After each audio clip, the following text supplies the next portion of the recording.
আশা করি আল্লাহ পাকের অশেষ মেহেরবানিতে আপনারা সকলেই ভালো আছেন। আল্লাহ তাআলা বলেন, ইয়া আইয়ুহাল্লাযীনা আমানুত্তাকুল্লাহা হাক্কা তুকাতিহি ওয়া লা তামুতুন্না ইল্লা ওয়া আনতুম মুসলিমুন। হে ঈমানদারগণ, আল্লাহকে যেমন ভয় করা উচিত ঠিক তেমনি ভাবে ভয় করতে থাকো এবং অবশ্যই মুসলমান না হয়ে মৃত্যুবরণ করো না।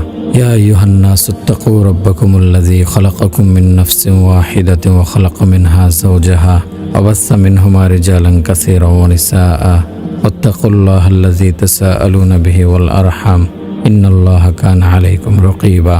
হে মানব সমাজ, তোমরা তোমাদের পালনকর্তাকে ভয় করো, যিনি তোমাদেরকে এক ব্যক্তি থেকে সৃষ্টি করেছেন এবং যিনি তার থেকে তার সঙ্গিনীকে সৃষ্টি করেছেন আর বিস্তার করেছেন তাদের দুজন থেকে অগণিত পুরুষ ও নারী।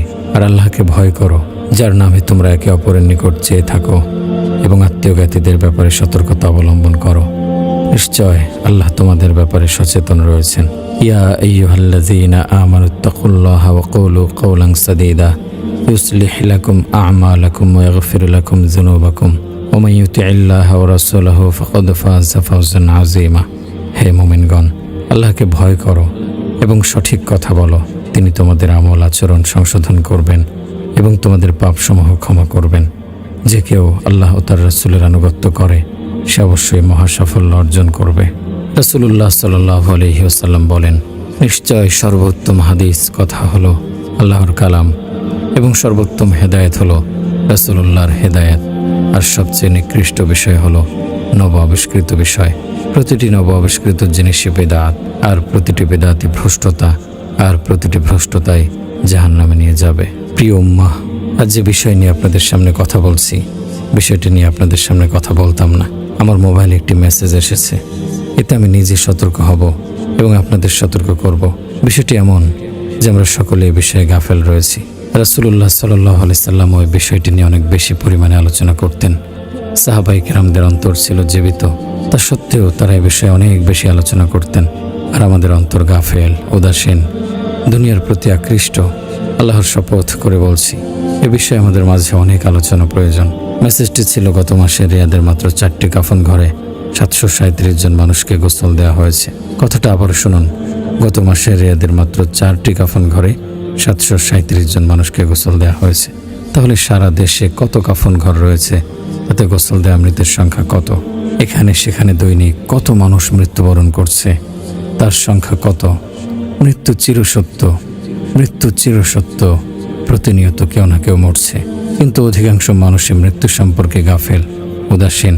আর এই কারণেই আমি আজ মৃত্যু সম্পর্কে কথা বলছি এক ভয়ানক অপ্রিয় সত্য সম্পর্কে। মৃত্যু সকল স্বাদ বিনষ্টকারী, সকল আরামায়েশ হরণকারী, প্রিয়জন, আত্মীয় স্বজন ও বন্ধু বান্ধবদের থেকে বিচ্ছিন্নকারী। মৃত্যু মানুষকে হিসেবের মুখোমুখি দণ্ডায়মানকারী। আমাদের হাবিব সাল্লাল্লাহু আলাইহি সাল্লাম আমাদেরকে উপদেশ দিয়ে বলেছেন, আকসিরু মিন যিকরি হাদিমিল লাযযাতিল মাউত। তোমরা সকল স্বাদ বিনষ্টকারী মৃত্যুর কথা বেশি বেশি স্মরণ করো। মৃত্যুর কথা স্মরণ করাই হলো প্রকৃত জীবন, আর তা ভুলে যাওয়া হলো গাফলত বা উদাসীনতা। যে ব্যক্তি আল্লাহর সামনে দাঁড়ানোকে ভয় করে, লজ্জা করে, সে যেন মৃত্যু সম্পর্কে গাফিল না থাকে এবং মৃত্যুর জন্য প্রস্তুতি নেওয়ার কথা ভুলে না যায়। রাসূলুল্লাহ সাল্লাল্লাহু আলাইহি সাল্লাম বলেছেন, যে ব্যক্তি আল্লাহ তাআলার সামনে দাঁড়ানোর ব্যাপারে লজ্জাবোধ করে, সে যেন তার মাথাকে ও মাথা যা কিছু ধারণ করে তার হেফাজত করে, পেটকে হেফাজত করে, তা যা কিছু বহন করে তা সহ মৃত্যু এবং মৃত্যুর ভয়াবহ পরিণতিকে স্মরণ করে। আর যে ব্যক্তি আখিরাত কামনা করে, সে দুনিয়ার চাকচিক্য পরিত্যাগ করে। রাসূল সাল্লাল্লাহু আলাইহি সাল্লাম যখনই সুযোগ পেতেন তখনই সাহাবাদের মৃত্যু ও মৃত্যু পরবর্তী জীবনের কথা স্মরণ করিয়ে দিতেন। বারা বিন আজিব রাদিয়াল্লাহু আনহু বলেন, একবার আমরা রাসূলুল্লাহ সাল্লাল্লাহু আলাইহি সাল্লামের সাথে ছিলাম। তখন তিনি কিছু মানুষকে একত্র দেখতে পেয়ে বললেন, তারা ওখানে কেন একত্র হয়েছে? তাকে বলা হলো, তারা একটি কবর খুঁড়ছে। তিনি বলেন, তখন রাসূলুল্লাহ সাল্লাল্লাহু আলাইহি সাল্লাম আঁতকে উঠলেন এবং সাহাবাদের মজলিস থেকে উঠে দাঁড়িয়ে দ্রুত সেই কবরের দিকে গেলেন এবং তার উপর মাটি দিলেন। বারা বিন আজিব রাদিয়াল্লাহু আনহু বলেন, তখন আমি তার সামনে গেলাম তিনি কি করেন তা দেখার জন্য। তিনি বলেন, রাসূলুল্লাহ সাল্লাল্লাহু আলাইহি সাল্লাম তখন কাঁদতেছিলেন, এমনকি তার চোখের পানিতে মাটি ভেসে গেল। অতঃপর তিনি আমাদের দিকে তাকিয়ে বললেন, হে আমার ভাই, তোমরা এমন দিনের জন্য প্রস্তুতি গ্রহণ করো। আবারও শুনুন, তিনি বলেছেন, হে আমার ভাই, তোমরা এমন দিনের জন্য প্রস্তুতি গ্রহণ করো অনুরূপভাবে সালফে সালেহিনগণ মৃত্যুর কথা স্মরণ করতেন এবং লোকদেরকে মৃত্যুর কথা স্মরণ করিয়ে দিতেন। উয়াস আল কারনি রহমতুল্লাহ আলাই কুফাবাসীর উদ্দেশ্যে খুতবায় বলেন, হে কুফাবাসী, তোমরা যখন ঘুমাও তখন মৃত্যুকে তোমাদের বালিশ বানিয়ে নাও, আর যখন ঘুম থেকে জাগ্রত হও তখন মৃত্যুকে তোমাদের চোখের সামনে রাখো। হে আল্লাহর বান্দারা, মৃত্যুর স্মরণ আত্মাকে সজাগ করতে এবং মন থেকে অলসতা দূর করতে অনেক বড় ভূমিকা রাখে। মৃত্যুই হলো সবচেয়ে বড় উপদেশদাতা। এক জাহেদকে প্রশ্ন করা হলো, সবচেয়ে বড় উপদেশ কি? তিনি বললেন, মৃত্যুর অবস্থানের দিকে লক্ষ্য করা। অন্য একজন বলেন, যাকে কোরআন ও মৃত্যুর স্মরণ নাফরমানের কাজ থেকে বিরত রাখতে না পারে, তাহলে তার সামনে যদি দুইটি পাহাড়ও পরস্পর ধাক্কাধাক্কি করে, সে বিরত হবে না। কথাটা আবারও লক্ষ্য করুন, যাকে কোরআন ও মৃত্যুর স্মরণ নাফরমানের কাজ থেকে বিরত রাখতে না পারে, তাহলে তার সামনে যদি দুই পাহাড়ও পরস্পর ধাক্কাধাক্কি করে, সে বিরত হবে না।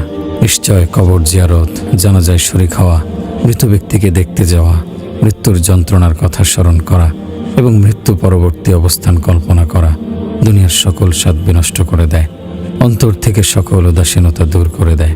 যে ব্যক্তি মৃত্যুর জন্য প্রস্তুতি নেবে, সে অবশ্যই তার আমল বৃদ্ধি করবে এবং দুনিয়ার আশা ছেড়ে দেবে। লুবাইদি রহমতুল্লাহ আলাই বলেন, আমি আবু ইসহাককে তার জীবদ্দশায় দেখতাম যে তিনি সর্বদাই পকেট থেকে একটি কাগজ বের করে দেখে আবার তা পকেটে রেখে দিতেন। তার ইন্তেকালের পর আমি কাগজটি নিয়ে দেখি, তাতে লেখা, তুমি তোমার আমলকে সুন্দর করো, কেননা তোমার মৃত্যু খুবই নিকটে। আবারও শুনুন, তাতে লেখা ছিল, তুমি তোমার আমলকে সুন্দর করো, কেননা তোমার মৃত্যু খুবই নিকটে। প্রিয় ভাই, যে ব্যক্তি আখেরাত কামনা করে সে তার জন্য প্রস্তুতি গ্রহণ করে, আর যে আখেরাতের জন্য প্রস্তুতি গ্রহণ করে, মৃত্যুর সময় তার আফসোস করতে হবে না এবং লজ্জিত হতে হবে না। এ কারণেই শকিক আল বালখি রহমতুল্লাহ আলাই বলেন, তুমি মৃত্যুর জন্য প্রস্তুতি গ্রহণ করো। যখন মৃত্যু এসে যাবে তখন তোমার চিৎকার ও আমলের জন্য ফিরে আসার আহ্বানে সাড়াদানকারী কাউকেই পাবে না। আমি এই নসিহতের মাধ্যমে তন্দ্রাচ্ছন্ন হৃদয়গুলোকে জাগ্রত করতে চাই। আবারও বলছি, আমি এই নসিহতের মাধ্যমে তন্দ্রাচ্ছন্ন হৃদয়গুলোকে জাগ্রত করতে চাই। শাহওয়াত ও প্রবৃত্তির অনুসরণকারী হৃদয়গুলোকে সতর্ক করতে চাই। আমি আশাবাদী এই নসিহতের মাধ্যমে নিক্কার বান্দারা তাদের নেকির কাজ আরও বৃদ্ধি করে দেবে, আর গাফেল লোকেরা মৃত্যু আসার পূর্বেই তাদের গাফেলত ঝেড়ে ফেলে দিয়ে মৃত্যুর জন্য প্রস্তুতি নেওয়া শুরু করবে। আমি তো দেখছি জীবনের সময়গুলো খুব দ্রুত ফুরিয়ে যাচ্ছে, অথচ বেশিরভাগ মানুষই এ বিষয়ে গাফেল। আমাদের সামনেই তো কত মানুষ পৃথিবীতে আগমন করছে, আবার কত মানুষ পৃথিবী ছেড়ে বিদায় নিয়ে চলে যাচ্ছে। একদিকে মায়ের পেট থেকে শিশুর জন্ম হচ্ছে, অন্যদিকে জমিন মানুষকে তার অভ্যন্তরে নিয়ে নিচ্ছে। কিন্তু মানুষ গাফেল, মৃত্যু ও মৃত্যুর যন্ত্রণা আসার আগ পর্যন্ত তারা সতর্ক হচ্ছে না। প্রিয় ভাই, এই দুনিয়ার জীবন খুবই সংক্ষিপ্ত, অনির্দিষ্ট একটা সময়ের জন্য সীমিত। অচিরেই তার সমাপ্তি ঘটবে। নেককারদেরও মৃত্যু হবে, বদকারদেরও মৃত্যু হবে, মুত্তাকিদেরও মৃত্যু হবে, পাপীদেরও মৃত্যু হবে, বীর মুজাহিদদেরও মৃত্যু হবে, ভীতু কাপুরুষদেরও মৃত্যু হবে, আখিরাতের জন্য প্রস্তুতি গ্রহণকারী সম্ভ্রান্ত লোকদেরও মৃত্যু হবে, দুনিয়ার ধন দৌলতের লোভে আক্রান্ত ব্যক্তিরও মৃত্যু হবে, উঁচু মনোবলের অধিকারী মহান লোকের মৃত্যু হবে, আবার পেট ও শাহওয়াতের পূজারী তুচ্ছ লোকদেরও মৃত্যু হবে। আল্লাহ তাআলা বলেন, কুল্লু মান আলাইহা ফান, পৃথিবীর সকল কিছুই ধ্বংস হয়ে যাবে। অন্য আয়াতে আল্লাহ বলেন, কুল্লু নাফসিন যায়িকাতুল মাউত, প্রতিটি প্রাণী মৃত্যুর স্বাদ গ্রহণ করবে। অচিরেই তোমার মৃত্যু হবে। হ্যাঁ, অচিরেই তোমার মৃত্যু হবে। এটা এমন এক বাস্তবতা, আমরা সর্বদাই যার থেকে পলায়ন করতে চাই, কিন্তু এটা এমন এক বাস্তবতা, পৃথিবীর সকল পরাক্রমশালী এর সামনে আত্মসমর্পণ করবে। আল্লাহর অস্তিত্বে অবিশ্বাসী সকল নাস্তিকদের হঠকারিতা এর সামনে এসে শেষ হয়ে যাবে। নিজেদেরকে প্রভুর আসনে বসানো সকল তাগুতের অবদ্ধতা এর সামনে এসে শেষ হয়ে যাবে। এটা এমন এক বাস্তবতা, সকল অনুগত বান্দারও এর পাত্র থেকে পান করতে হবে, আবার অবদ্ধ বদকার বান্দাকেও এখান থেকে পান করতে হবে। সকল নবী রাসূল এখান থেকে পান করেছেন। আল্লাহ তাআলা বলেন, ওমা জাআলনা লিবাশারিম মিন ক্বাবলিকাল খুলদা আফাইম মিত্তা ফাহুমুল খালিদুন, আপনার পূর্বেও কোনো মানুষকে আমি অনন্ত জীবন দান করিনি, সুতরাং আপনার মৃত্যু হলে তারা কি চিরঞ্জীব হবে? এটা এমন এক বাস্তবতা যা সকল যুগে সকল মানুষের কানে, সকল মানুষের অন্তরে এবং প্রতিটি জীবিত মানুষের অন্তরে এই আওয়াজ পৌঁছে যে সকলকেই মৃত্যুবরণ করতে হবে। হ্যাঁ, একমাত্র আল্লাহর অস্তিত্ব ব্যতীত আর সকল কিছুই ধ্বংস হয়ে যাবে, সকলকে মৃত্যুবরণ করতে হবে। আল্লাহ বলেন, কুল্লু শাইইন হালিকুন ইল্লা ওয়াজহা, একমাত্র আল্লাহর অস্তিত্ব ব্যতীত সবকিছুই ধ্বংসশীল। এটা এমন এক বাস্তবতা যার থেকে পলায়ন করার কোনো স্থান নেই। আগে বা পরে সকলকে এই বাস্তবতার সম্মুখীন হতে হবে। আল্লাহ বলেন, কুল ইন্নাল মাউতাল্লাযী তাফিররুনা মিনহু ফাইন্নাহু মুলাকীকুম সুম্মা তুরাদ্দুনা ইলা আলিমিল গায়বি ওয়াশ শাহাদাতি ফায়ুনাব্বিউকুম বিমা কুনতুম তা'মালুন।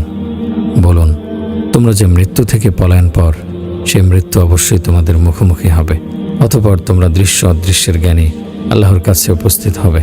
তিনি তোমাদেরকে জানিয়ে দেবেন সেসব কর্ম যা তোমরা করতে। হ্যাঁ, মৃত্যুর সাক্ষাৎ তোমাদের সাথে ঘটবেই। মৃত্যু তোমাদেরকে পাকড়াও করবেই। তোমরা যেখানেই থাকো না কেন, তোমাদেরকে মৃত্যুর সম্মুখীন হতেই হবে। তোমাদের সকলকেই মৃত্যুবরণ করতে হবে। হে শক্তিশালী বীর, হে প্রতিভাবান মেধাবী, হে আমির, হে নেতা, হে ফকির ও ছোট, প্রতিটি ক্রন্দনকারীর জন্য ক্রন্দন করা হবে। প্রতিটি শোক প্রকাশকারীর জন্য শোক প্রকাশ করা হবে। প্রতিটি সঞ্চিত বস্তুই ধ্বংস হবে। প্রতিটি স্মরণীয় বিষয় বিস্মৃত হয়ে যাবে। আল্লাহ ব্যতীত আর কিছুই বাকি থাকবে না। যে বড় ও শক্তিশালী তাকে মনে রাখতে হবে। আল্লাহই হলেন সবচেয়ে বড় ও সকলের চেয়ে শক্তিশালী। জেনে রাখো, যে জীবিত তাকে মৃত্যুবরণ করতে হবে, আর যে মৃত্যুবরণ করলো সেই দুনিয়া থেকে শেষ হয়ে গেল। যা আসার তা আসবেই। আল্লাহ বলেন, মান কানা ইয়ারজু লিকা আল্লাহি ফাইন্না আজালাল্লাহি লাআতিন ওয়া হুয়াস সামিউল আলিম। যে আল্লাহর সাক্ষাৎ কামনা করে, আল্লাহর সেই নির্ধারিত কাল অবশ্যই আসবে। তিনি সর্বশ্রোতা, সর্বজ্ঞানী। নিশ্চয় তোমার প্রকৃত জীবন মৃত্যুর পর থেকে শুরু হবে। কবি বলেন, যেদিন তুমি এসেছিলে ভবে, কেঁদেছিলে তুমি, হেসেছিল সবে। এমন জীবন তুমি করিও গঠন, মরণে হাসিবে তুমি, কাঁদিবে ভুবন। হে আদম সন্তান, যেদিন তোমার মা তোমাকে জন্ম দিয়েছিল সেদিন তুমি কেঁদেছিলে। তোমার পাশে যে সকল মানুষ ছিল তারা আনন্দে হেসেছিল।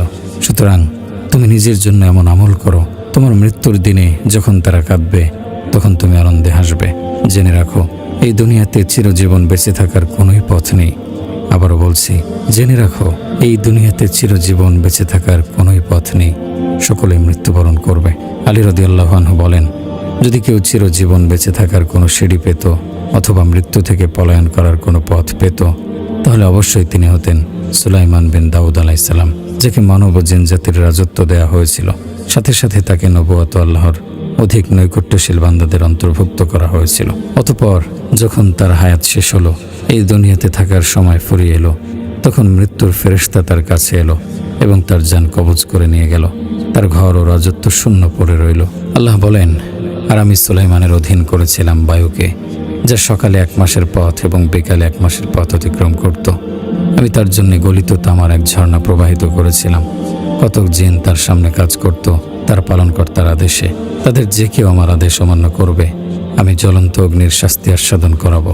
তারা সুলাইমানের ইচ্ছানুযায়ী দুর্গ, ভাস্কর্য, হাউজ সদৃশ্য বৃহদাকার পাত্র এবং চুল্লির উপরে স্থাপিত বিশাল ডেক নির্মাণ করত। হে দাউদ পরিবার, কৃতজ্ঞতা সহকারে তোমরা কাজ করে যাও। আমার বান্দাদের মধ্যে অল্প সংখ্যকই কৃতজ্ঞ। যখন আমি সুলাইমানের মৃত্যু ঘটালাম, তখন ঘুণ পোকায় জেনেদের তার মৃত্যু সম্পর্কে অবহিত করল। সুলাইমানের লাঠি খেয়ে যাচ্ছিল।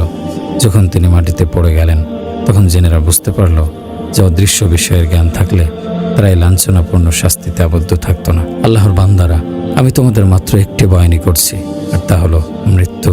আমি তোমাদেরকে মৃত্যু ও তার যন্ত্রণা সম্পর্কে সতর্ক করছি। মৃত্যুই তো উপদেশ গ্রহণের জন্য যথেষ্ট। নিশ্চয় মৃত্যু সবচেয়ে বড় মুসিবত ও কঠিন যন্ত্রণাদায়ক বিষয়। আল্লাহ মৃত্যুর বিষয়কে মুসিবত নামে নামকরণ করেছেন।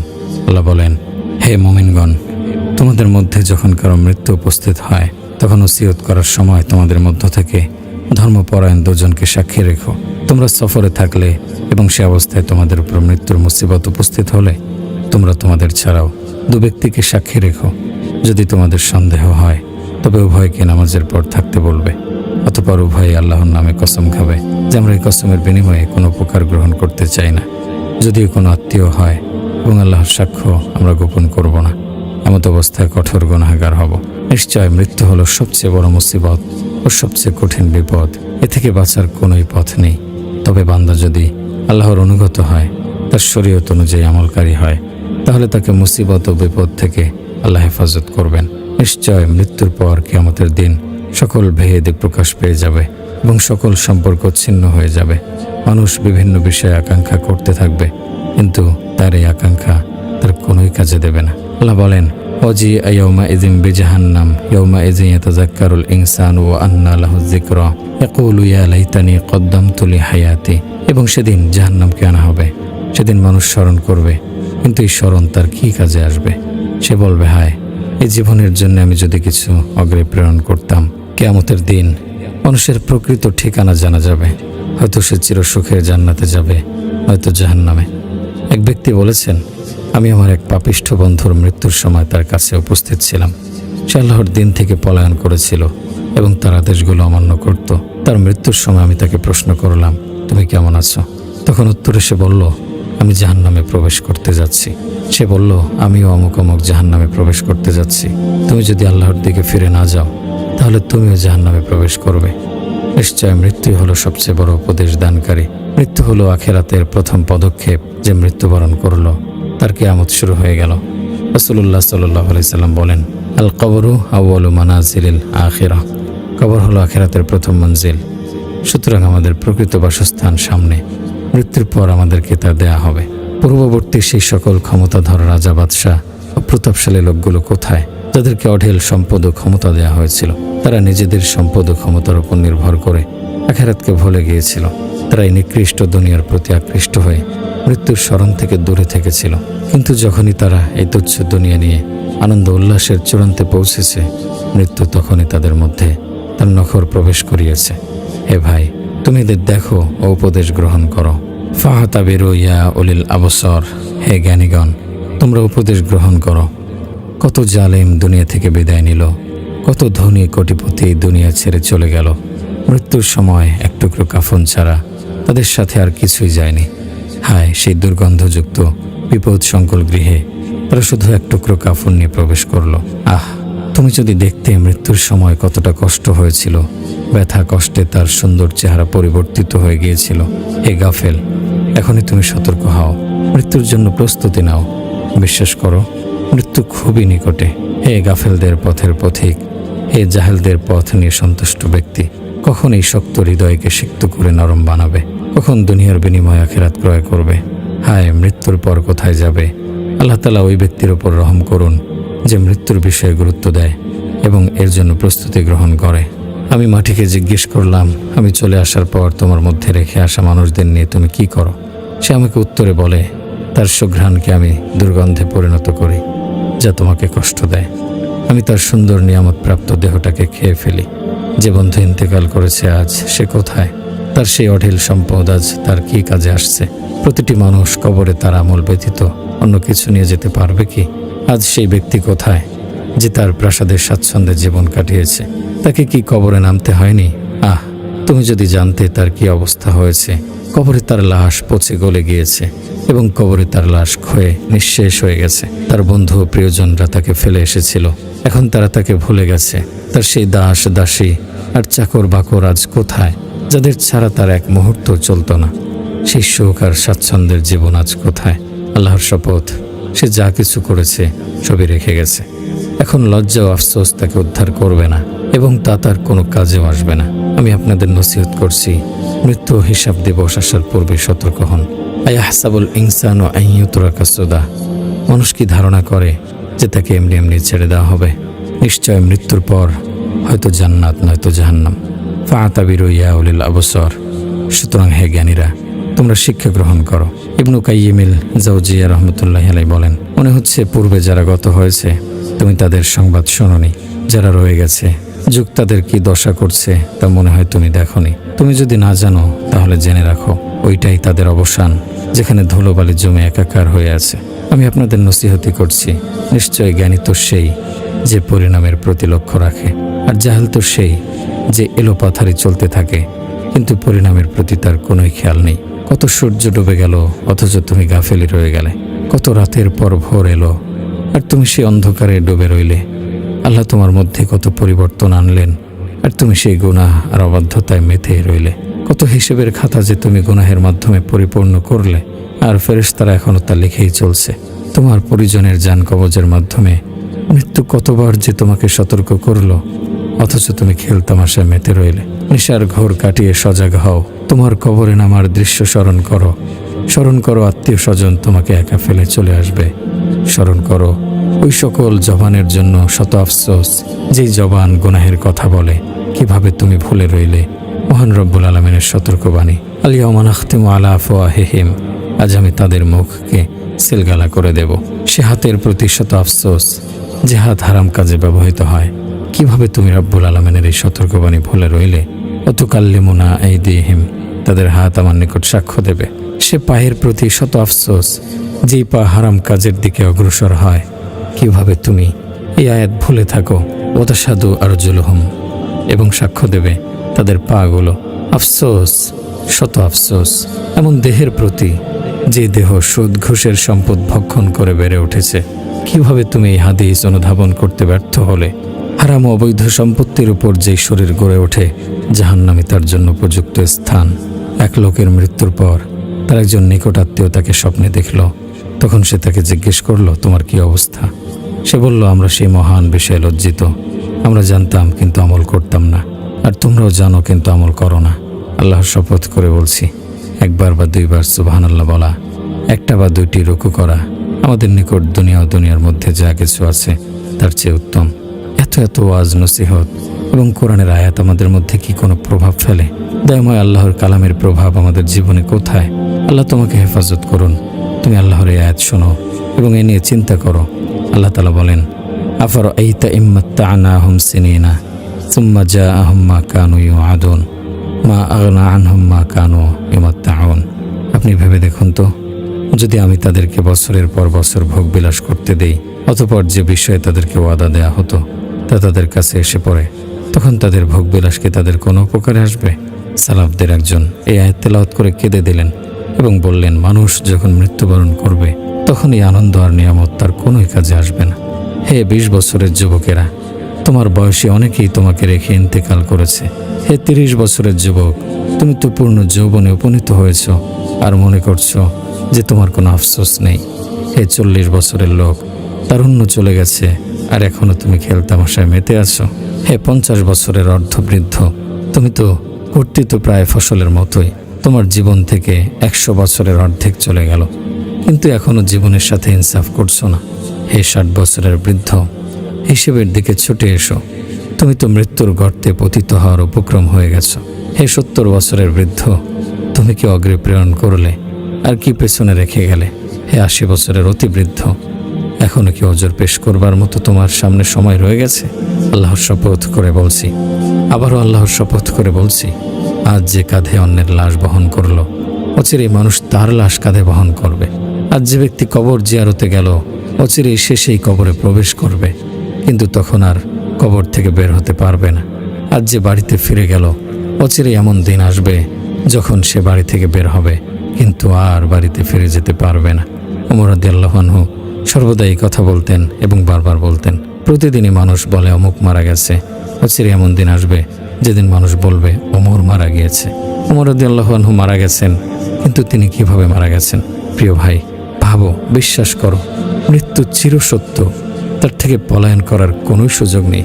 ওমর বিন আব্দুল আজিজ রহমতুল্লাহি আলাইহি এক আলেমকে বললেন, আমাকে কিছু নসিহত করুন। তখন সে আলেম বললেন, আপনি প্রথম খলিফা নন যিনি মৃত্যুবরণ করবেন। তিনি বললেন, আরও কিছু নসিহত করুন। আলেম বললেন, আদম আলাইহিস সালাম পর্যন্ত আপনার সকল পূর্বপুরুষই মৃত্যুর স্বাদ আস্বাদন করেছেন। ওমর, অচিরেই তোমার পালা আসছে। ওমর, অচিরেই তোমার পালা আসছে। ওমর বিন আব্দুল আজিজ রহমতুল্লাহি আলাইহি তখন কাঁদতে কাঁদতে বেহুশ হয়ে গেলেন। আবু দারদা রাদিয়াল্লাহু আনহু বলেন, যখন মৃত ব্যক্তিদের স্মরণ করা হয় তখন তুমি নিজেকে তাদের অন্তর্ভুক্তই মনে করো। ইবনুল মতি একটি ঘর নির্মাণ করেন। তিনি যখন তাতে থাকা শুরু করলেন তখন তিনি বললেন, আল্লাহর শপথ, যদি মৃত্যু না থাকতো, আল্লাহর শপথ, যদি মৃত্যু না থাকতো তাহলে আমি তোমাকে নিয়ে খুশি হতাম। যদি তার নিকট কবরের সংকীর্ণতা না আসতো তাহলে দুনিয়া নিয়ে আমাদের চক্ষু শীতল হতো। এরপর তিনি কাঁদতে লাগলেন। এভাবে কাঁদতে কাঁদতে এক সময় তিনি চিৎকার শুরু করলেন। সহিহ হাদিসে বর্ণিত আছে, তোমাদের প্রত্যেকের সামনে সকাল বিকাল আখিরাতে তার অবস্থান কোথায় হবে তা তুলে ধরা হয়। হয়তো তার অবস্থান জান্নাতে হবে, নয়তো তার অবস্থান হবে জাহান্নামে। বলা হয়, আল্লাহ তোমাকে পুনরুত্থান করলে এটা হবে তোমার অবস্থান স্থল। যে বলেছেন সত্যই বলেছেন, তুমি তওবা করলেই খুশি হও না যতক্ষণ না শেষ পরিণাম সম্পর্কে অবগত হতে পারো। তোমরা চিন্তা করো, বিশ্বাস করো যে নিশ্চয় দুনিয়ার শেষ অবস্থার উপর তোমার আমল নির্ভর করবে। সুতরাং সর্বদা খারাপ পরিসমাপ্তির জন্য ভয় করতে থাকো। নেককার লোকেরা তো সর্বদা খারাপ পরিসমাপ্তির ভয়ে তটস্থ থাকে, সর্বদা তাদের অন্তর থাকে পেরেশান ও ভীত সন্ত্রস্ত। আমি তোমাকে আল্লাহর দোহাই দিয়ে জিজ্ঞেস করছি, রাসূল সাল্লাল্লাহু আলাইহি সাল্লামের এই হাদিস কি এখনও তোমার নরম বিছানাকে কাঁটাযুক্ত করে দেয়নি? রাসূল সাল্লাল্লাহু আলাইহি সাল্লাম বলেছেন, সেই সত্তার শপথ যার হাতে আমার প্রাণ, নিশ্চয় তোমাদের কেউ অবশ্যই জান্নাতীদের কাজ করতে থাকে, এমনকি তারও জান্নাতের মাঝে মাত্র 1 হাত পরিমাণ দূরত্ব থাকে। তখন তার দিকে তার তাকদীরের লেখা অগ্রসর হয় এবং সে জাহান্নামীদের কাজ করে, ফলে সে জাহান্নামে প্রবেশ করে। আবার তোমাদের কেউ অবশ্যই জাহান্নামীদের কাজ করতে থাকে, এমনকি তারও জাহান্নামের মাঝে মাত্র 1 হাত দূরত্ব থাকে। তখন তার দিকে তার তাকদীরের লেখা অগ্রসর হয় এবং সে জান্নাতীদের কাজ করে, ফলে সে জান্নাতে প্রবেশ করে। রাসূল সাল্লাল্লাহু আলাইহি সাল্লাম আরও বলেন, ইন্নামাল আমালু বিল খাওয়াতিম, নিশ্চয় আমলসমূহ নির্ভর করে শেষ অবস্থার উপর। হ্যাঁ, যে বলেছে সত্যই বলেছে। তুমি তওবা করে খুশি হও না যতক্ষণ না শেষ পরিণাম সম্পর্কে অবগত হতে পারো। আমরা আল্লাহ তাআলার নিকট আশ্রয় প্রার্থনা করছি হেদায়েত প্রাপ্তির পর পথভ্রষ্টতা থেকে, তাকে অবলম্বনের পর অবাধ্যতায় লিপ্ত হওয়া থেকে। হে অন্তরসমূহকে পরিবর্তনকারী, আমাদের অন্তরকে তোমার দিনের উপর স্থির করে দাও। হে অন্তরসমূহকে পরিবর্তনকারী, আমাদের অন্তরকে তোমার দিনের উপর স্থির করে দাও। মৃত্যু অদৃশ্যের বিষয়, কেউই জানে না তার মৃত্যু কখন হবে। এ কারণে সর্বদা মৃত্যুর জন্য প্রস্তুত থাকা চাই। আবু হাজিম রহমতুল্লাহি আলাইহি বলেন, যে আমলে মৃত্যুর পর খারাপ পরিণতি নিয়ে আসবে, তুমি সেই কাজকে ছেড়ে দাও, যাতে করে মৃত্যুর পর তা তোমার কোনো ক্ষতি করতে না পারে। তোমরা যদি কবরবাসীদের অবস্থা সম্পর্কে জানতে, কত মৃত ব্যক্তি যে কবরের মধ্যে আফসোস করছে, আর কত মৃত ব্যক্তি যে আবার দুনিয়াতে ফিরে আসতে চাইছে, কিন্তু তাদেরকে সেই সুযোগ দেয়া হবে না। আল্লাহ তাআলা কি আমাদেরকে এই সংবাদ জানিয়ে দেননি? ওয়াহিলা বাইনাহুম ওয়া বাইনা মা ইয়াশতাহুন কামা ফুইলা বিআশিয়াইহিম মিন ক্বাবলু ইন্নাহুম কানু ফি শাক্কিম মুরিব। তাদের এবং তাদের বাসনার মধ্যে অন্তরাল সৃষ্টি হয়ে গেছে, যেমন তাদের সতীর্থদের সাথেও এরূপ করা হয়েছে। যারা তাদের পূর্বে ছিল, তারা ছিল বিভ্রান্তিকর সন্দেহে পতিত। এই জীবন যদি আল্লাহর আনুগত্যের কাজে এবং তার সাথে সাক্ষাতের প্রস্তুতির কাজে ব্যয়িত না হয়, তাহলে জীবনের কী বা মূল্য আছে? রাসূল সাল্লাল্লাহু আলাইহি সাল্লাম কি কথা বলেননি, তোমাদের মধ্যে সর্বোত্তম তো সেই যার হায়াত অনেক দীর্ঘ হয়েছে এবং সে তার সারা জীবন নেক কাজ করেছে, আর তোমাদের মধ্যে সবচেয়ে নিকৃষ্ট তো সে ব্যক্তি যার হায়াত অনেক দীর্ঘ হয়েছে এবং সে খারাপ আমল করেছে।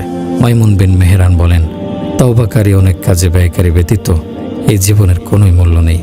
আল্লাহ তাআলা বলেন, ফালা তাজাল আলাইহিম ইন্নামা নাউদ্দু লাহুম আদ্দা, আপনি তাদের ব্যাপারে তাড়াহুড়ো করবেন না, নিশ্চয় আমি তাদের জন্য সময় গণনা করছি। প্রাণবায়ু একবার বের হয়ে গেলে আর তা ফিরে আসবে না।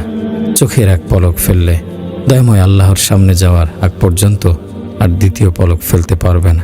আলী বিন আবু তালহা হযরত ইবনে আব্বাস রাদিয়াল্লাহু আনহু থেকে বর্ণনা করে বলেন, ইন্নামা নাউদ্দু লাহুম আদ্দা, এর অর্থ হলো আমি দুনিয়াতে তাদের নিঃশ্বাস গণনা করছি।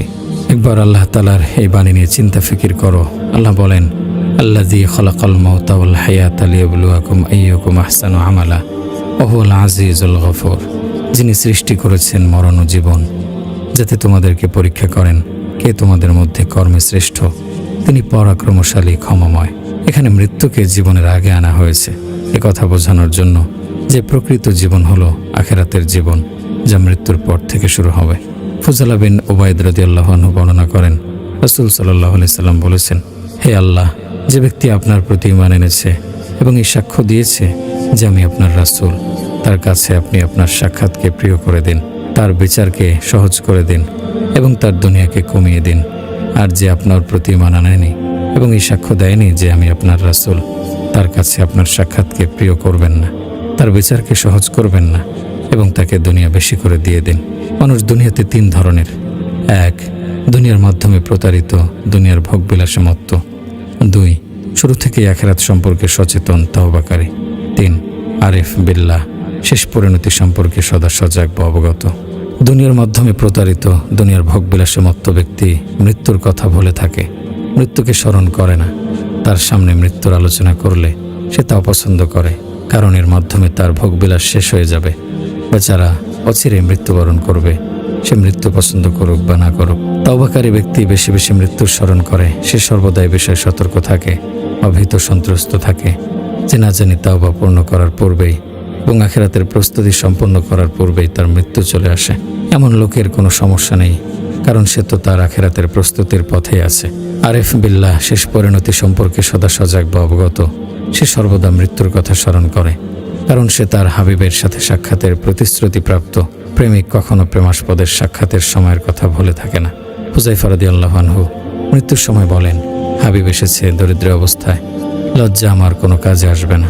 মৃত্যু অত্যন্ত ভয়ঙ্কর, মৃত্যুর বিপদ সবচেয়ে বড় বিপদ। মানুষ মৃত্যু সম্পর্কে গাফেল, কারণ তারা এ নিয়ে আলোচনা কম করে এবং মৃত্যুর স্মরণ থেকে দূরে থাকে। মৃত্যু এবং মৃত্যুর পরে কি হবে তা স্মরণ করো, কারণ কেউই মৃত্যু থেকে পলায়ন করতে পারবে না। নিশ্চয় এটা এমন ফয়সালা যার মাধ্যমে বান্দা জানতে পারবে তার প্রতিপালকের নিকট তার জন্য কি রয়েছে। আমরা কখনো কখনো মৃত্যুর কথা স্মরণ করলেও উদাস মনে তা স্মরণ করে থাকি।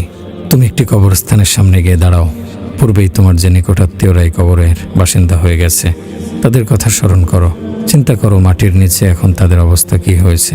চিন্তা করে দেখো কিভাবে তাদের শরীরের অঙ্গ প্রত্যঙ্গগুলো কবরের মাটির সাথে মিশে গেছে। চিন্তা করে দেখো কিভাবে তাদের স্ত্রীরা বিধবা হয়ে গেল, সন্তানরা হলো এতিম, তাদের সকল সম্পদ ওয়ারিসদের মাঝে বণ্টিত হয়ে গেল। তাদের ঘরবাড়ি, মসজিদ ও মজলিসগুলো থেকে তারা এখন অনুপস্থিত, তাদের শূন্যস্থান অন্যরা পূরণ করে নিয়েছে। এখন শুধু তাদের স্মৃতিগুলোই বাকি রয়েছে। হে ভাই, তুমিও তো তাদের পথের পথিক। আল্লাহর শপথ করে বলছি, দুনিয়া থেকে দুই সংবাদের কোনো একটা শোনার পূর্বে কারো রুহই বের হয় না। হয়তো তাকে জাহান্নামের সংবাদ দেয়া হয়, হয়তো জান্নাতের সুসংবাদ। সুতরাং হে আল্লাহর শত্রু, জাহান্নামের সংবাদ গ্রহণ করো। হে আল্লাহর ওলি, জান্নাতের সুসংবাদ গ্রহণ করো। আল্লাহর শপথ করে বলছি, দুনিয়া থেকে দুই সংবাদের কোনো একটা শোনার পূর্বে কারো রুহই বের হয় না। হয়তো তাকে জাহান্নামের সংবাদ দেয়া হয়, হয়তো জান্নাতের সুসংবাদ। তুমি যদি উত্তম পরিসমাপ্তি কামনা করো তাহলে নেকের পথে অটল থাকো। জেনে রাখো, নেকের পথে অটল থাকাই হলো সবচেয়ে বড় কারামত। আল্লাহ তাআলা কি কথা কোরআনে বলেননি? ইন্নাল্লাযীনা ক্বালু রাব্বুনাল্লাহু সুম্মা ইসতাকামু ফালা খাউফুন আলাইহিম ওয়ালা হুম ইয়াহজানুন। নিশ্চয় যারা বলে আমাদের পালনকর্তা আল্লাহ, অতঃপর অবিচল থাকে, তাদের কোনো ভয় নেই এবং তারা চিন্তিত হবে না। সাবধান, কালক্ষেপণ করো না এবং দীর্ঘ আশাও করো না। জেনে রাখো, জাহান্নামীদের বেশিরভাগ বিলাপ কিন্তু হবে, হায় যদি নেকির কাজ করতাম, হায় যদি এমন না করতাম। ভালোভাবে জেনে রাখো, আল্লাহ তোমার মধ্যে বরকত দান করুন। নিশ্চয় মৃত্যু ব্যতীত সব কিছুর মধ্যে তোমার ইখতিয়ার চলবে, কিন্তু মৃত্যুর ক্ষেত্রে তোমার ইচ্ছা অনিচ্ছার কোনো দাম নেই। অচিরেই তোমাকে মৃত্যুবরণ করতে হবে। তুমি চাও বা না চাও, তোমাকে মরতেই হবে। হাসান বসরি রহমতুল্লাহি আলাইহি বলেন, হে আদম সন্তান, আল্লাহকে ভয় করো যেন দুইটি বিষয় তোমার জন্য একত্র না হয়, মৃত্যুর যন্ত্রণা, সুযোগ হারানোর আফসোস ও লজ্জা। কবরে মৃতদের চূড়ান্ত কামনা হবে এক মুহূর্তের জন্য হলেও দুনিয়াতে ফিরে আসার সুযোগ। আল্লাহর শপথ করে বলছি, কবরে মৃতদের চূড়ান্ত কামনা হবে এক মুহূর্তের জন্য হলেও দুনিয়াতে ফিরে আসার সুযোগ। তখন তারা বুঝতে পারবে যে তাওবা ও নেক আমল করার কি সুযোগই না তাদের হাতছাড়া হয়ে গেল। হে ভাই, তুমি সেই দিনের জন্য কি প্রস্তুত করে রেখেছ? তুমি সেই দিনের জন্য কি প্রস্তুত করে রেখেছ যেদিন মাটি হবে তোমার বিছানা ও বালিশ, যেদিন তুমি তোমার পরিবার ও বন্ধু বান্ধবদের থেকে বিচ্ছিন্ন হবে? সেই দিনের জন্য কি প্রস্তুত করে রেখেছ? ইবনে শিহাব জোহরি রহমতুল্লাহি আলাইহি থেকে বর্ণিত, সাদ বিন আবি ওয়াক্কাস রাদিয়াল্লাহু আনহু এর যখন মৃত্যুর সময় হলো, তখন তিনি পশমের একটি ছেঁড়া জুব্বা আনতে বললেন। এরপর তিনি বললেন, তোমরা আমাকে এই কাপড় দিয়ে কাফন দেবে। বদরের দিন আমি এই পোশাক পরে কাফিরদের সাথে যুদ্ধ করেছি। আমি এটাকে আজকের এই দিনের জন্য লুকিয়ে রেখেছিলাম। সাদ, আল্লাহই আপনার জন্য যথেষ্ট হবেন। আপনার কথা কতই না মিষ্টি। তার ছেলে মুসাব বলেন, মৃত্যুর সময় আমার বাবার মাথা আমার কোলে ছিল। তখন তিনি আমার দিকে মাথা তুলে তাকিয়ে বললেন, হে ছেলে, কাঁদছো কেন? আমি বললাম, আপনার অবস্থান এবং এখন আপনার যে অবস্থা হয়েছে তার জন্য আমি কাঁদছি। তিনি বলেন, তুমি কেঁদো না, নিশ্চয় আল্লাহ তাআলা আমাকে কখনোই শাস্তি দেবেন না। নিশ্চয় আমি জান্নাতবাসী হব। ইমাম যাহাবী রহমতুল্লাহি আলাইহি বলেন, আল্লাহর শপথ, তিনি সত্য বলেছেন। তিনি কি আশারায়ে মুবাশশারার অন্তর্ভুক্ত ছিলেন না? এরাই হলো নবী করিম সাল্লাল্লাহু আলাইহি সাল্লামের সাথীগণ এবং তার বাহিনী। তারা যদি না হতো তাহলে পৃথিবীতে কোনো মুসলমান থাকতো না। তারা যদি না হতো তাহলে পৃথিবী তার বাসিন্দাদের নিয়ে একদিকে ঝুঁকে পড়ত। পৃথিবীর মাথাও পেরেক হলেন তারা। তারা যদি না হতো তাহলে পৃথিবী তার বাসিন্দাদের নিয়ে অন্ধকারে ডুবে থাকত। তারা এই পৃথিবীতে পূর্ণিমার চাঁদ ও উজ্জ্বল তারকারাজি। আল্লাহ তাআলা বলেন, ওয়াজাত সাকরাতুল মাউতি বিল হাক্কি যালিকা মা কুনতা মিনহু তাহিদ। মৃত্যু যন্ত্রণা নিশ্চিতই আসবে, এ থেকেই তুমি টালবাহানা করতে। ইবনে কাসির রহমতুল্লাহি আলাইহি বলেন, আল্লাহ তাআলা বলেন, ওয়াজাত অর্থাৎ হে মানুষ, সাকরাতুল মাউতি বিল হাক্কি, আজ তোমার সামনে তা দেবালোকের মতো স্পষ্ট হয়ে যাবে। তুমি তো এ বিষয়ে সন্দেহ পোষণ করতে। যালিকা মা কুনতা মিনহু তাহিদ, এটাই তো সেই বিষয় যা থেকে তুমি পলায়ন করতে। এখন মৃত্যু তোমার সামনে এসে উপস্থিত হয়েছে, এ থেকে পলায়ন করার কোনো সুযোগ নেই। তুমি এ থেকে কোনোভাবেই মুক্তি পাবে না। অন্য আয়াতে আল্লাহ তাআলা বলেন, কাল্লা ইযা বালাগাতিত তারাকিয়া ওয়া কিলা মান রাক ওয়া যান্না আন্নাহুল ফিরাক ওয়ালতাফাতিস সাকু বিস-সাক। কখনো না, যখন প্রাণ কণ্ঠাগত হবে এবং বলা হবে কে ঝাড়বে, এবং সে মনে করবে যে বিদায়ের ক্ষণ এসে গেছে এবং গোছার সাথে জড়িয়ে যাবে। তোমাকে সুস্থ করার জন্য, তোমাকে এই বিপদ থেকে সাহায্য করার জন্য তোমার পরিবার ডাক্তার থাকবে, কিন্তু তারা কি তখন তোমার কোনো উপকার করতে পারবে? তাদের সকল প্রচেষ্টা তখন ব্যর্থ হবে। জীবন ফুরিয়ে গেলে ডাক্তার কি কাজে আসবে? নিশ্চয় ডাক্তার এমন জ্ঞান অর্জন করে যার মাধ্যমে সে মানুষকে সুস্থ করে তোলে, কিন্তু মানুষের যখন সফরের সময় ফুরিয়ে আসে তখন ডাক্তার পেরেশান হয়ে যায় এবং ওষুধগুলো তার সাথে বিশ্বাসঘাতকতা করে। আল্লাহ তাআলা বলেন, ফালাউলা ইযা বালাগাতিল হুলকুম ওয়া আনতুম হিনা ইযিন তানজুরুন। অতঃপর যখন তোমাদের কারো রূহ কণ্ঠনালীতে এসে পৌঁছবে আর তখন তোমরা চাক্ষুষ দেখতে পাবে, নিশ্চয় মৃত্যুর সময়টা এমন একটা সময় যা তোমার অন্য সকল কিছু থেকে ভিন্ন। তখন তো মুত্তাকি বান্দারাও যন্ত্রণা ভোগ করে, তাহলে পথভ্রষ্টদের অবস্থা কি হবে? হে আল্লাহর বান্দা, একবার চিন্তা করো মৃত্যুর সময় তোমার কি অবস্থা হবে। মৃত্যুর যন্ত্রণা কতটা ভয়াবহ কষ্টকর হবে। মৃত্যুর ফেরেশতা তোমার পা থেকে রুহ টেনে বের করা শুরু করবে। এক এক করে প্রতিটি জোড়া থেকেই রুহ বের হয়ে যাবে।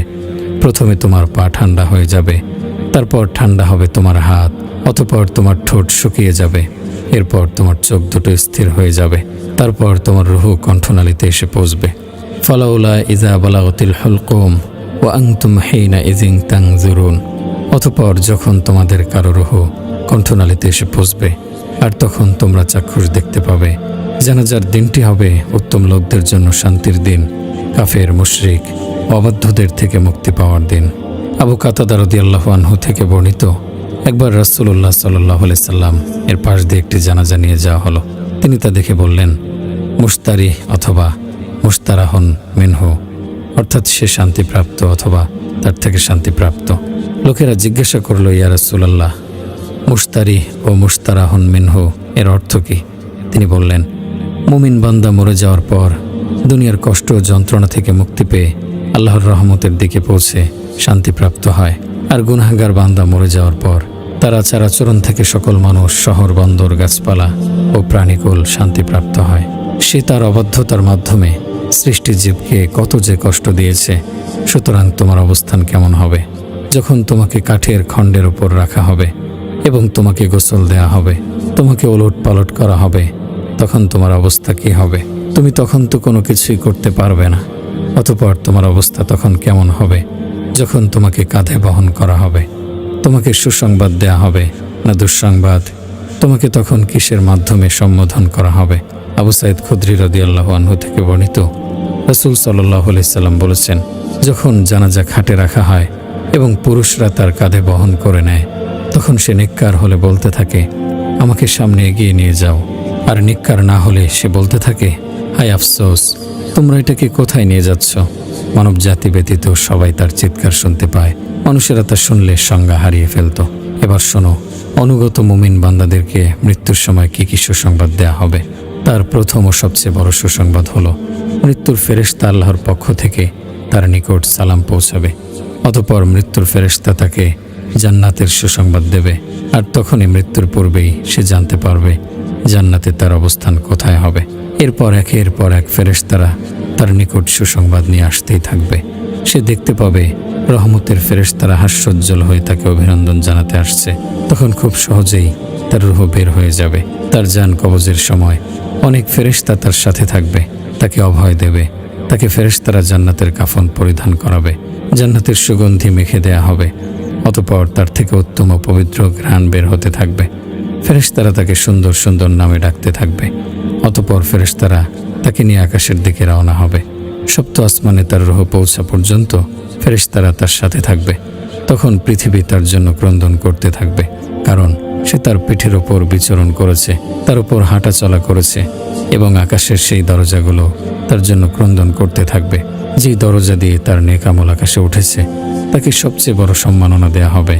যখন তার রূহ সপ্ত আসমানে পৌঁছবে, তখন দয়াময় আল্লাহ তাআলা ডেকে বলবেন, আমার বান্দা যথাযথভাবে প্রতিটি বিষয় আদায় করেছে, সুতরাং তোমরা তার আমলনামা ইল্লিয়িনে লিখে রাখো এবং তাকে আবার জমিনে ফিরিয়ে নিয়ে যাও। নিশ্চয় আমি তাকে মাটি থেকেই সৃষ্টি করেছি, তাতেই তাকে ফিরিয়ে দেব এবং তা থেকে আবার তাকে উত্থিত করব। আর কাফের ও অবাধ্যদের রোহের জন্য শুধু পরিতাপ আর পরিতাপ। ওয়াহিলা বাইনাহুম ওয়া বাইনা মা ইয়াশতাহুন, তাদের মাঝে এবং তাদের কামনার মাঝে দেয়াল সৃষ্টি করে দেয়া হবে। এরপর থেকে একের পর এক শুধু পরিতাপ, আফসোস, অপমান আর লাঞ্ছনা তার উপর আসতে থাকবে। এর প্রথমটা হলো, সে দুনিয়াতে আবার ফিরে আসতে চাইবে, কিন্তু তাদের এই আহ্বানে সাড়া দেয়া হবে না। হাত্তা ইজা জা আহাদাহুমুল মাউতু ক্বালা রাব্বি ইরজিউন, যখন তাদের কারো কাছে মৃত্যু আসে, তখন সে বলে, হে আমার পালনকর্তা, আমাকে পুনরায় দুনিয়াতে প্রেরণ করুন।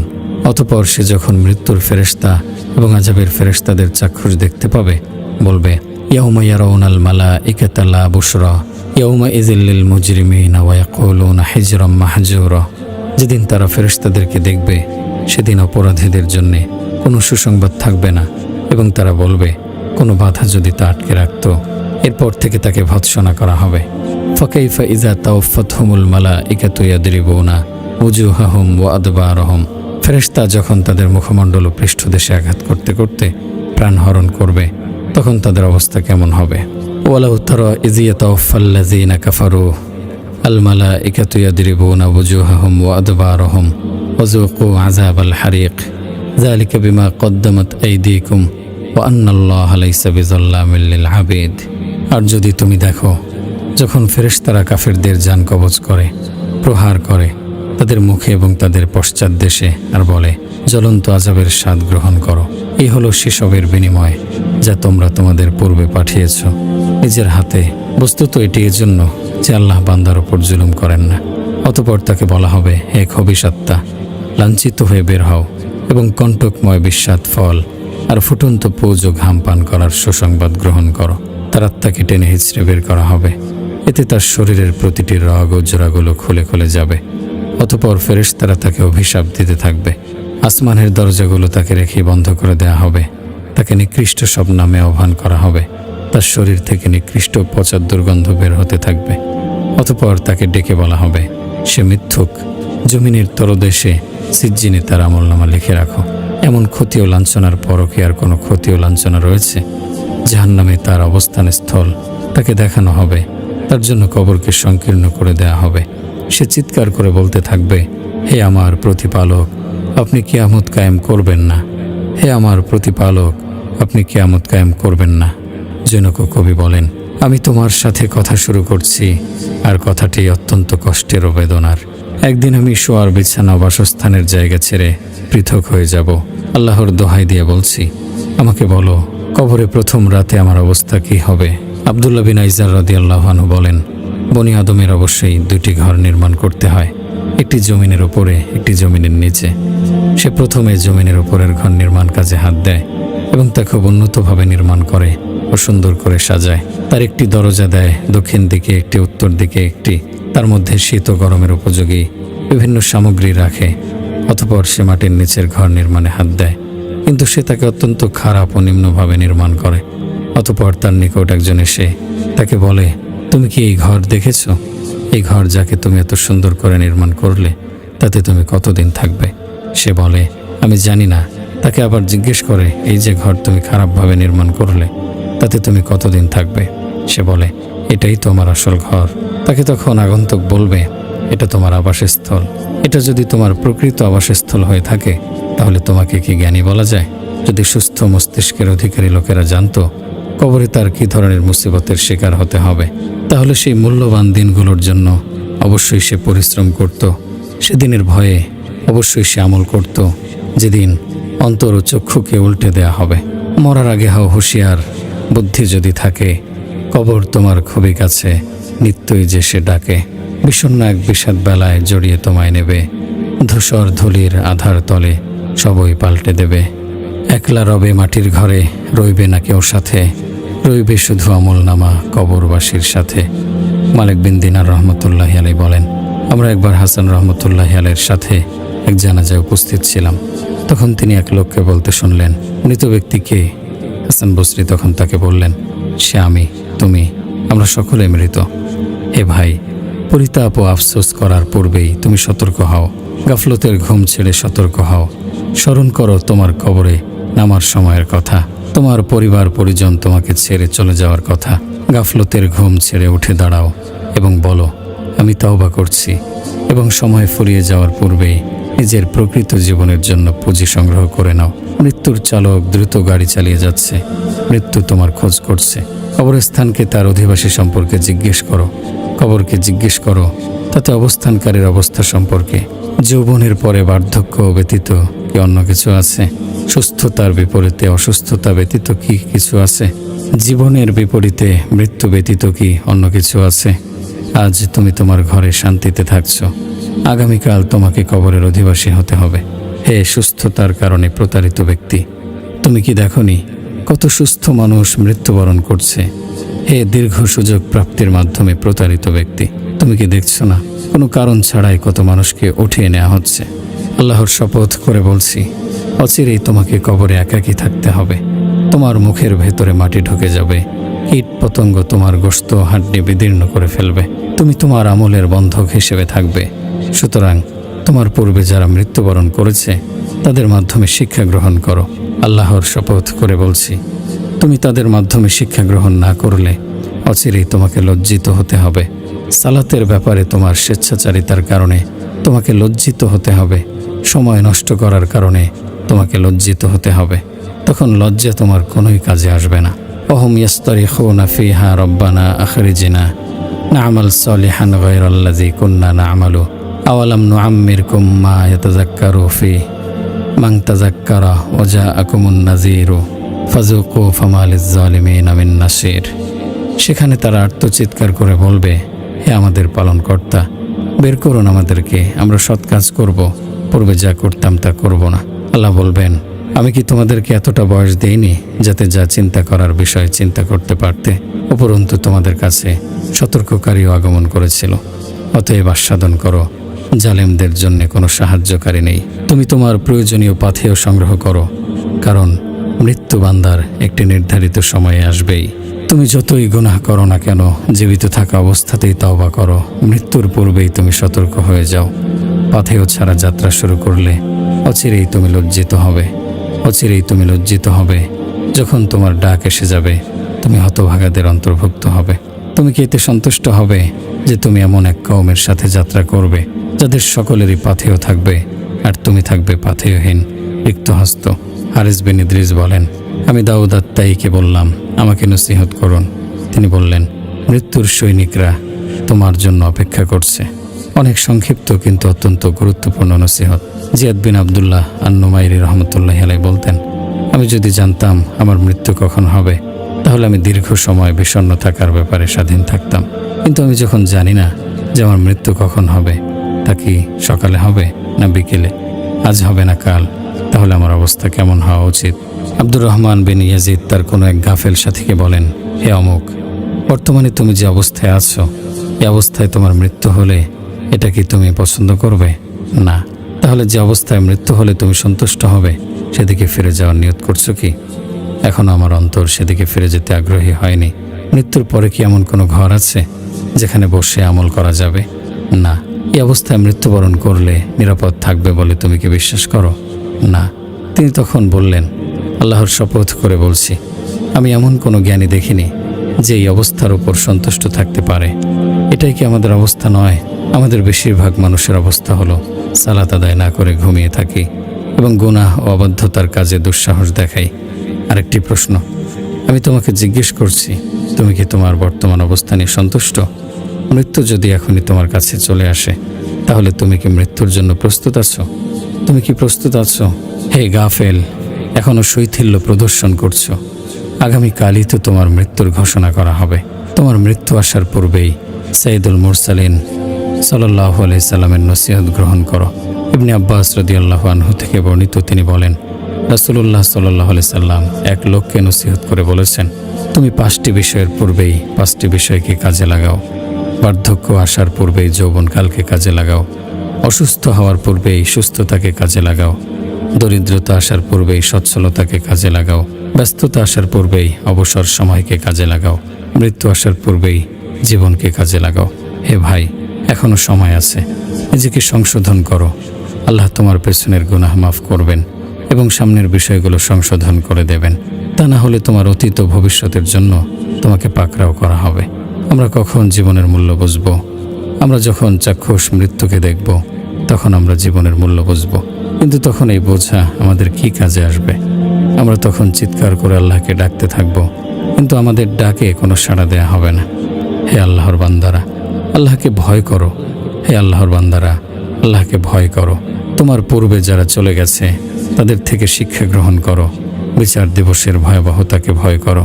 হে আল্লাহ, আপনি আমাকে মৃত্যুর যন্ত্রণা, কবর ও কবরের অন্ধকার এবং কিয়ামতের দিন ও কিয়ামতের দিনের ভয়াবহতার ব্যাপারে সাহায্য করুন।